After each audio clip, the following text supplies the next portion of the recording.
ինչ-որ արտառոց դեպք չի այսօր Հայաստանում, որովհետև այսօր Հայաստանում այն ամենը, ինչ վերաբերում է հայկական արժեքներին, այն ամենը, ինչ որ վերաբերում է Հայաստանի հարատևությանը, դրանք հարձակումների եւ ասպատակությունների տակ են։ Այո, երբ որ մարդ խոսում է Արցախից, երբ որ մարդ գիրք է նվիրում Արցախի վերաբերյալ, ազատում է աշխատանքից։ Սա ոչ այլ ինչ է, եթե ոչ մարդու իրավունքների խախտում, մարդու ազատ խոսքի խախտում։ Հենց դրա համար ենք մենք այսօր այստեղ հավաքվել։ Հենց դրա համար ենք մենք այսօր այստեղ, որպեսզի այսօր Սամվել Կարապետյանն է, վաղը մեկ ուրիշն է, մյուս օրը մեկ ուրիշն է, սա վերածվելու մի մեծ շղթայի, որի վերջը արդեն չի եղել։ Մի օր պետք է սա դադարեցվի։ Մի լիդեր պետք է լինի, որ դուրս գա ու ասի, որ մենք համաձայն չենք այս ամենի հետ, որ մեր իրավունքները պետք է պաշտպանվեն։ Հենց դրա համար այսօրվա մեր պիկետը, հենց դրա համար է մեր ամբողջ պայքարը, որ Հայաստանում հայը լինի հարգված ու արժանապատ։ Անուշ, նաև ձեզ լսենք։ Հայ առաքելական եկեղեցու որպես ակտիվ հետևորդ այն հայտարարությունների մեջ բաժինը նաև հայ առաքելական եկեղեցուներ ուղված, ասեց խորաններից հակամարտության կոչեր են արվում, ընդդեմ խաղաղության կոչեր են արվում, ինչպիսի Հայաստան եք պատկերացնում եւ ինչպիսի եկեղեցի ձեր շարժման գաղափարախոսությունը է առնչությամբ որն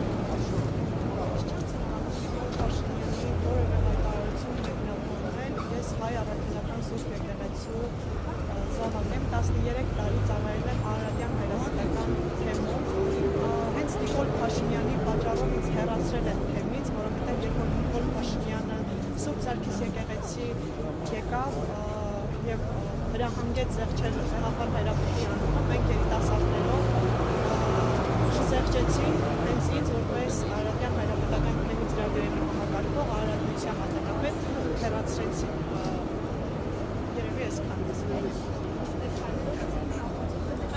Այո, ես կանգնած եմ ուժեղ Հայաստան կուսակցության կողքին, Սամվել Կարապետյանի կողքին, որովհետև հենց նա հայտարարած, որ կանգնած է եկեղեցու կողքին, հենց այդ հայտարարության պատճառով էլ,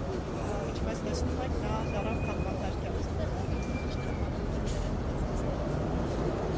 Չմեկնաբանեմ ասում եմ, երիտասարդները եկեղեցու մեջ են, եկեղեցու կողքին են, Ղեհաղար Հայրապետի կողքին։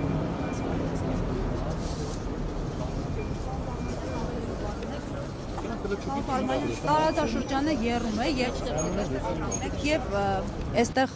ընտրությունները, կարծեք ընտրություններին պատրաստությունը շարունակվում է, ինչ անել, որ փոխել իրավիճակը, որ օրինակ դրսի process-ները ուղղակիորեն եւ այսքան տեսանելի չանդրադառնան ներքին process-ների վրա։ Այսօր մեր ներքին խնդիրները շատ ավելի մեծ վնաս են մեր երկրին հասցնում, քան արտաքին աշխարհում կատարվող երևույթները կարծում կամ համարժեք են առնվազն, որովհետեւ առաջինը մեր երկրի շահերից է բխում, որ չլինեն անարդար կալանավորված մարդիկ, այսինքն դա ակնհայտ է, ես այդտեղ մեկնաբանելու որևէ բան չունեմ, բոլոր բանական մարդիկ տեսնում են, որ կալանքը դարձել է պատժի գործիք, այսինքն մարդը ազգային բարերարը, որ շատ ու շատ երկրներ կհպարտանային, կհիանային կամ ամեն ինչ կանային, որ այդ մարդը մեր երկրում շարունակեր իր ներդրումները եւ կապիտալը դուրս չտաներ, կալանավորել են եւ շուրջ 9 ամիս անարդար կալանքի տակ է գտնվում Սամվել Կարապետյանը